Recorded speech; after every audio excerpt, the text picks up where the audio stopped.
Olá, cervejeiros, sommeliers, entusiastas de cerveja, bem-vindos a mais um episódio do Beer School. Estamos começando uma nova sessão de estudos de estilos e técnicas e dessa vez a gente está no período de usar madeira. A gente fez aquela enquete no Instagram para ver qual cerveja que a gente usaria de base, né? Qual estilo a gente usaria de base.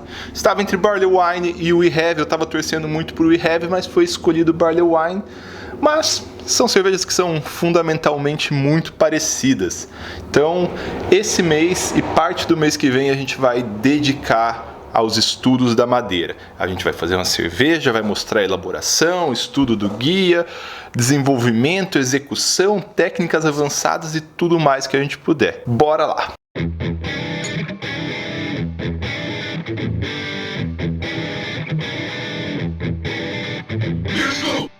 Como todo mês a gente tem um livro de referência, o livro desse mês é o Wood and Beer. É uma referência para o uso de madeiras, um dos poucos livros sobre o uso de madeira de cerveja. Eu confesso que é um tema muito complicado, madeira e cerveja, porque a literatura é super limitada. E esse livro aqui que eu tinha esperança que ia ser a iluminação, na verdade ele fala sobre muitas coisas que talvez nem adiantem tanto pra gente, sobre como fazer barril, sobre como fazer a manutenção do barril. E nós queremos saber sobre a química da madeira, né? Como que a gente pode aproveitar isso e essas coisas. Tem um pouco aqui, então vai servir de guia, mas o resto vai ser muito mais experimental. Madeira é o que nos destaca perante o mundo, madeiras e frutas no meio da cerveja, né? A gente vai fazer duas análises de estilo. Uma análise do estilo English Barley Wine e uma análise do estilo relacionado ao uso de madeira, que é o 33, se eu não me engano, no BJCP, 33A, 33B. Então a gente vai começar, né? O que é uma Barley Wine? Lembrando que a gente está usando aqui como referência o guia de estilos do BJCP e pensando o que um juiz olharia a nossa cerveja, avaliar ela. A gente está tentando se prender, mas não 100%. Então, de acordo com o BJCP, a impressão geral que você tem ao tomar uma Barley Wine, começa com essas palavras bonitas, né? Uma vitrine da riqueza e complexidade maltada com sabores intensos. Vamos pular isso aí. Muito elevado em corpo, beirando a ser mastigável, e aí começa a dar as dicas pra gente fazer a cerveja, né? Como que a gente pode chegar num corpo tão elevado, uma cerveja tão viscosa, calor alcoólico, um agradável frutado ou lupulado. Isso é muito importante, esse ou aqui é muito importante, porque um dos motivos que eu não queria tanto Barley Wine é porque essa cerveja ela vai ser uma cerveja para ser envelhecida, para ser guardada. E lúpulo e envelhecimento não dão muito bem. Na minha cabeça, a diferença principal da Barley Wine para We Have estava a principal mesmo entre o nível de lupulagem. Só que depois, lendo mais aprofundado o guia, a gente viu que não tem tanta necessidade da lupulagem. Eu estava muito com as American Barley Wines na cabeça, então por isso que eu vou para as English Barley Wines. Então um agradável frutado ou lupulado. Frutado vem provavelmente da fermentação. A We Have é uma cerveja bem alcoólica, né? Então normalmente a gente tem produtos de fermentação que remetem a frutado, e o lupulado a gente pode colocar. Eu acho que na verdade seria um e ou aqui, né? Porque ela pode ser frutada vindo da fermentação, mais lupulada do lúpulo que você colocou. Quando envelhecida, ela pode assumir sabores como vinho do Porto, uma iguaria de inverno. O que são esses sabores de vinho do Porto? De onde eles vêm? Geralmente do processo de oxidação controlado, bem feito, de uma cerveja feita para ser oxidada. E é isso que a gente vai buscar nessa cerveja, uma cerveja com um grande potencial de ser oxidada, mais para o lado bom, que é o que deixa essas cervejas com uma característica única, uma característica incrível. Aroma, lembrando então, sempre, né, vou falar aqui de concurso, né, que aroma vale 12 em 50 num concurso do BJCP. O aroma ele é muito rico e fortemente maltado. Muito bem, é uma cerveja super alcoólica, vai uma quantidade muito grande de malte, até se você colocar só malte pilsen vai ficar fortemente maltado. Muitas vezes com um bom aroma de caramelo em versões mais escuras ou caráter suave de toffee nas versões mais claras. A gente vai colocar bastante malte base, pode colocar um malte caramelo ali, talvez um malte que nem tenha uma torra úmida igual o malte caramelo, e a gente vai ter notas desse malte. Então aqui representa basicamente a quantidade imensa de malte que a gente vai colocar, e dependendo do tipo de malte a gente vai guiá-la para um lado ou guiar para o outro. Então ela pode ter um moderado a intenso frutado, muitas vezes com caráter de frutas escuras e frutas secas. O objetivo desses vídeos, eles são mais compridos, é a gente ler cada ponto e tentar pensar da onde que isso pode vir, como que a gente pode alcançar isso. Intenso frutado pode vir principalmente da fermentação, com caráter de frutas secas, vem principalmente da fermentação. Fruta com caráter de fruta seca vem de fermentação, de desenvolvimento de fermentação, de envelhecimento de fermentação. Tem isso nos vídeos do Beer School sobre envelhecimento, sobre maturação. Então a gente começa com ésteres simples, que lembram banana, pera, e depois passa para ésteres mais complexos, que tendem a lembrar uma ameixa, uma fruta passada. Então, essa aqui é aromas de fermentação. Frutas escuras pode vir do uso de maltes escuros, pode vir da fermentação e pode vir do envelhecimento. Então, a gente vai tentando olhar tudo aqui, particularmente em versões escuras. Então, beleza, continua, né? Frutas escuras, vendo em versões escuras provenientes do malte. Pega um malte, por exemplo, Special B, ele tende a dar um pouco disso daí. Então, pode ser um malte que a gente pode utilizar nessa cerveja. O aroma de lúpulo pode variar de leve a assertivo, é tipicamente floral, terroso ou como marmelada. Então, no meu objetivo de fazer uma cerveja destinada a envelhecer e envelhecer de forma saudável, o lúpulo não vai ser foco. Então vai ficar aqui no leve, e depois a gente vai destrinchar o que é esse leve. E como é uma English Barley Wine, então vem características de lúpulo inglês, né? Floral e terroso principalmente. Continuando no aroma, as notas aromáticas de álcool podem ser baixas a moderadas, uma vez que é uma cerveja que ela pode chegar até um teor alcoólico super elevado, a gente pode colocar 1120 de OG nessa cerveja, então é natural que tenha álcool, a gente não tem como evitar esse aroma alcoólico, mas a gente pode evitar a presença de álcools superiores, isso que a gente sempre tem que evitar, né? A intensidade dessas notas aromáticas frequentemente diminui com o envelhecimento por reações que a gente já falou, por exemplo, o álcool mais ácido formando éster, que é o que vai dar aqueles ésteres gostosos depois que a cerveja envelhece por muito tempo.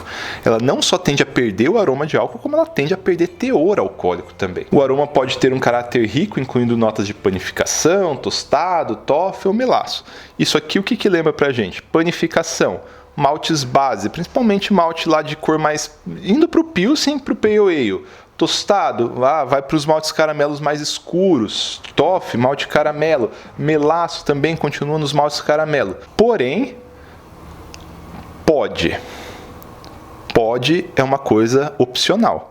Então, até onde a gente viu aqui, se não ter mais nada que fale ao contrário pra gente, a gente poderia usar simplesmente malte Pale Ale para fazer essa cerveja. Então, as versões mais envelhecidas podem, ao tanto de pode, né? Você tem que pensar. Pode, e aí vai no que você quiser. Pode ou não pode ter. As versões mais envelhecidas podem ter notas características de xerez, que é característica de oxidação boa. Então, se a gente fizer a cerveja feita para oxidar mesmo, a gente vai ter isso daqui. Mas aí vai diferenciar muito, né? Uma cerveja que vai envelhecer num barril, ela tem muito mais possibilidade de ter notas de xerez do que uma cerveja que vai envelhecer num ambiente fechado com madeira adicionada. Porque aí o xerez ele vai vir diretamente da interação com o oxigênio. E quem disse que o oxigênio sempre é ruim? Se a gente fizer as coisas certinha, o oxigênio pode ser bom. E é isso que a gente tem aqui. Então, esse pode nos guiar para como a gente vai fazer o envelhecimento dessa cerveja. A gente pode até forçar um pouquinho também, se a gente não tiver a oportunidade de utilizar um barril, fazendo uma microoxigenação controlada. A gente vai abordar isso nesse mês. Continuando, a gente vai para a aparência. A aparência ela vale apenas 3 numa escala de 50 e ela é uma cerveja que ela tem um espectro bem grande. A cor ela pode variar de um rico dourado a um amber bem escuro. Então ela vai lá do douradão até uma cerveja bem avermelhada. Eu particularmente acho as versões mais avermelhadas mais bonitas, e quando a gente pensa em envelhecer, a gente já sabe que essas cores mais avermelhadas são as cervejas que melhor envelhecem. Se a gente pudesse fazer uma escala de quão bom uma cerveja é para envelhecer, a gente vai para as marrons avermelhadas, aí para as pretas, aí para as claras. E essa faixa ela pode ser chega por meio de uso de maltes caramelos, por uso de outros maltes escuros, né, mas malte caramelo principalmente, ou por fervura prolongada.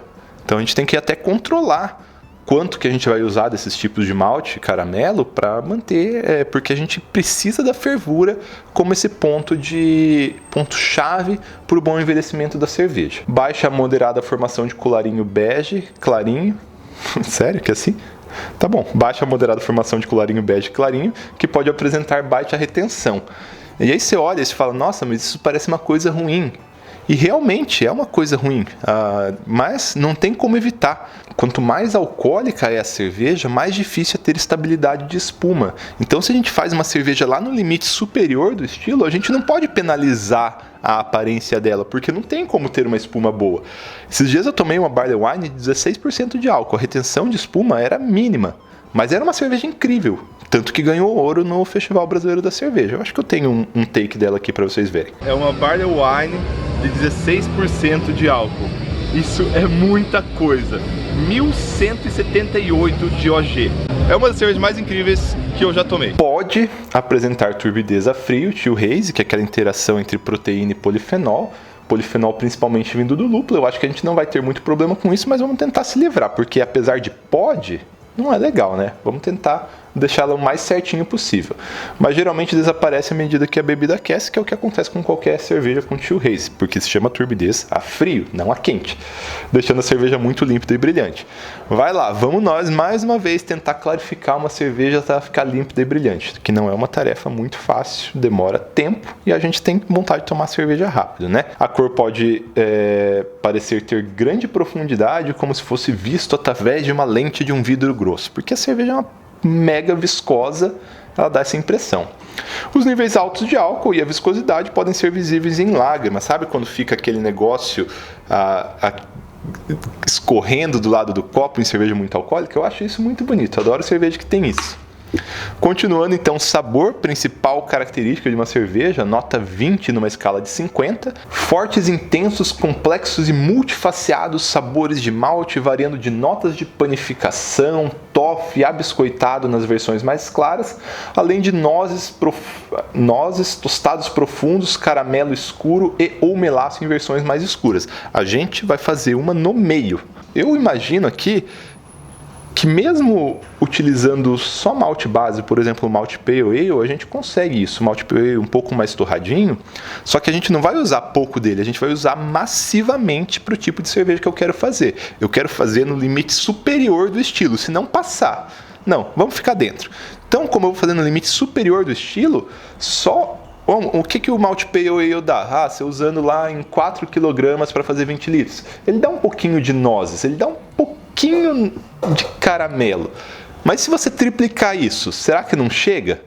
Então é uma coisa a se pensar. Então, continuando, moderado alto dulçor maltado no palato. É até difícil não conseguir isso, só se você fugisse muito do tema, enchesse de lúpulo, tivesse problemas e tudo mais.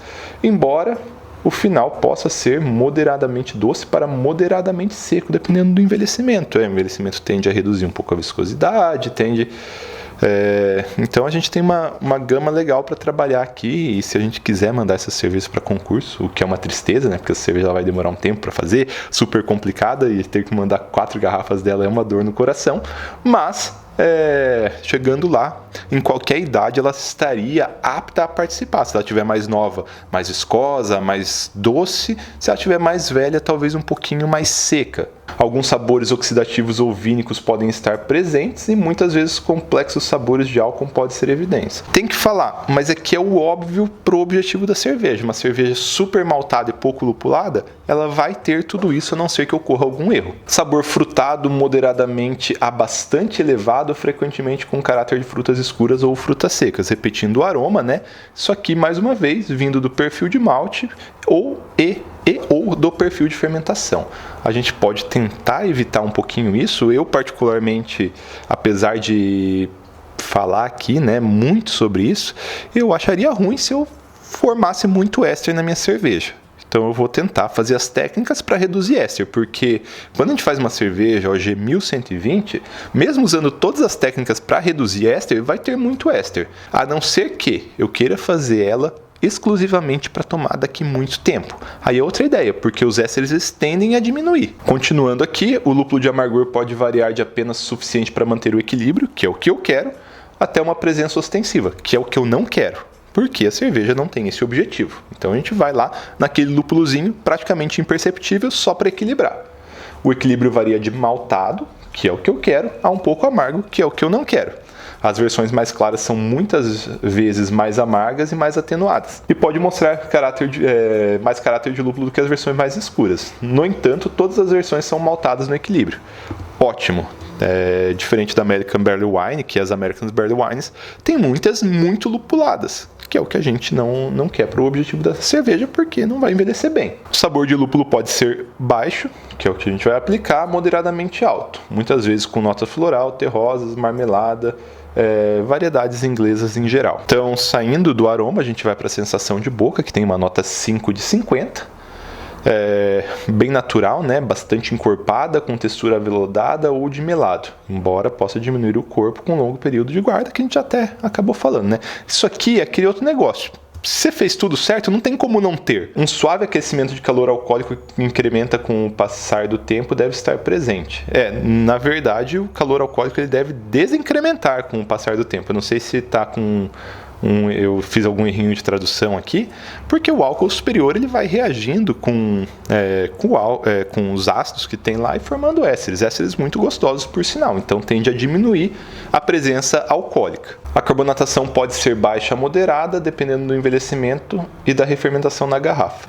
Às vezes, cerveja muito alcoólica ela tem problema com refermentação na garrafa. Eu estou sofrendo disso, depois eu vou falar um vídeo só disso para vocês. A mais rica e mais forte das modernas English Ales. É isso que a gente quer. O caráter dessas cervejas pode mudar significativamente ao longo do tempo. Ambas as versões mais novas e mais velhas devem ser apreciadas pelo que elas são. Olha que coisa bonita, quase poética, né? Cada idade tem sua beleza. E é isso que a gente vai buscar nessa cerveja. Fazer uma cerveja que ela deve ser agradável no começo, no meio e no final da vida dela. Nem que o final da vida dela seja 2 semanas depois que eu abraçar. Mas vamos tentar deixar por aí pelo menos uns 5 anos, né? O perfil de malte pode variar amplamente, nem todos os exemplares apresentarão todos os sabores ou aromas possíveis para uma Barley Wine. Porque a gente viu lá que é bastante grande o espectro de aromas e sabores, né? A cerveja ela pode ir de clara a bem escura e aí vai ter um espectro enorme, né? E a gente vai tentar ser um pouco mais sutil, tirar o pé aí, deixar o malte um pouco mais discreto, embora não é possível, mas um pouco mais discreto, para madeira poder brilhar, que é a próxima coisa que a gente vai falar. O próximo vídeo só sobre o que o BJCP fala sobre o uso de madeira. Então, continuando, as Barley Wines mais claras não terão nota de caramelo e sabor de maltes mais ricos, e nem será normal que elas apresentem notas de frutas secas ou frutas escuras. E aqui é até engraçado, né? Não espere sabores e aromas que são impossíveis de extrair em uma cerveja com esta cor. E um comentário geral final. Geralmente no Reino Unido é escrito separado, Barley Wine, e nos Estados Unidos junto. No Reino Unido é separado. E aí a parte final que o BJCP fala pra gente, né, ingredientes característicos para fazer essa cerveja. Maltes Pale Ale bem modificado de alta qualidade deve ser a base da composição de malte para abraçagem, com generosas quantidades de malte caramelo. Mas a gente pode ver que o guia permite não ter tão generoso assim, né?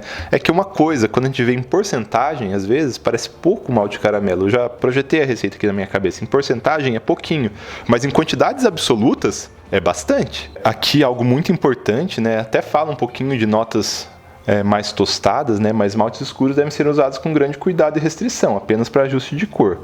Mas em regra, a maior parte da cor surge a partir de uma longa fervura de braçagem e da quantidade absurda de malte. Eu acho que você usar o limite superior, mesmo só com malte base, você já teria uma cerveja meio amarronzada. Depois a gente faz o teste quando for fazer a cerveja lá no Beersmith.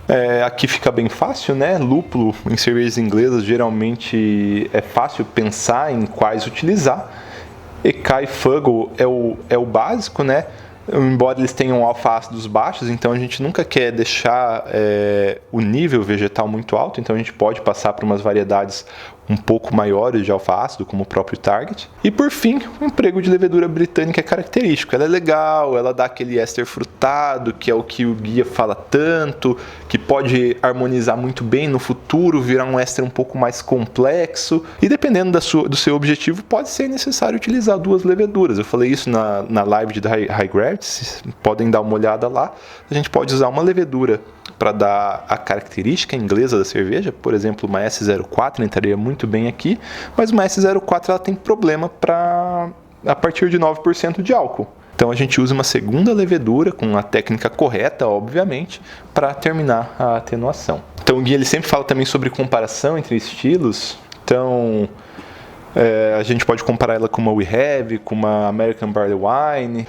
Versões inglesas podem ser mais escuras, maltadas e frutadas e apresentam mais ricos sabores de maltes do que a American Barley Wine, porque a American Barley Wine dá um foco a mais no lúpulo. Tem sobreposição de estilo, ou seja, não tem como diferenciar uma Barley Wine de uma Old Ale. Quando você pega uma Old Ale que é no limite superior do estilo e uma Barley Wine que é no limite inferior do estilo. Então existe uma interseçãozinha ali. Mas em geral, né, falando da Old Ale, não apresenta as qualidades viníficas de envelhecimento. Então tende a exibir um perfil maduro e elegante, sinal de envelhecimento, menos oxidação. Então para finalizar, né, embora muitas vezes uma cerveja lupulada, a English Barley Wine coloca menos ênfase no caráter de lúpulo do que a American Barley Wine e, obviamente, emprega lúpulo inglês. E as versões inglesas podem ser mais escuras, maltadas, frutadas, apresentando mais ricos aromas de maltes do que a Barley Wine. Eu acho que isso já ficou bem claro, né? Como eu falei para vocês, na minha ideia tem sobreposição com o We Have, né? Existe similaridade muito grande com o We Have e eu achei estranho não falar nem um pouco de We Have lá.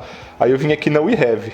Então, comparação de estilo, algo similar a uma English Barley Wine. Então, beleza. Então, tá certo, é parecido mesmo. Então, pessoal, espero que vocês tenham gostado dessa análise um pouco mais aprofundada. Esses vídeos ficam longos, mas essa é a nossa proposta aqui no Beer School. Tentar ver as coisas um pouco mais a fundo. Próximo episódio, uma proposta de receita e depois execução. E no meio desse tempo, a gente vai ficar vendo um pouco da química da madeira e da química do envelhecimento. Muito obrigado e até o próximo episódio.